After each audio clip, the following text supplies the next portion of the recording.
Well, everything's changing very quickly. We know that, for instance, I was very negative on bonds about a year ago, and that proved to be, in fact, for the last 2 years, and that's proven to be quite prescient.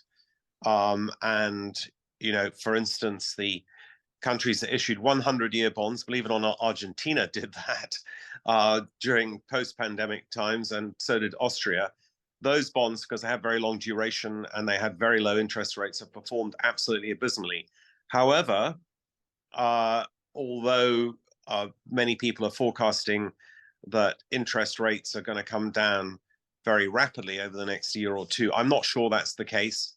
And that bonds are beginning to look relatively attractive in the context of what is really sharply falling inflation, and indeed, in some cases, deflation. So in China, for instance, at the moment, you have deflation.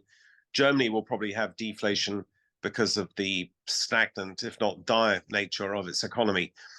Overall, I'm going to talk about the UK and how, despite all the naysayers and all the negativity and so forth, the UK stumbles along quite well, and particularly well compared to our European neighbors, who are really doing badly at the moment and are in for a very rough 2024.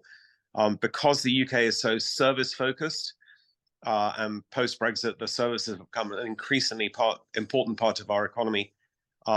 We actually have a comparative advantage over the other large economies in Europe, and that's beginning to play out in interesting ways in our economy. So I'm quite bullish on the UK. I'm bullish on Japan. I'm bullish on the mining sector. I think that oil and gas in areas is interesting, and I'm very interested in new technologies such as fusion, such as quantum. And some of those new technologies are going to be represented at the show. And indeed, I think we've got a fantastic lineup of companies that are coming to the show this year. It will be the biggest, best, and most informative ever, Master Investor.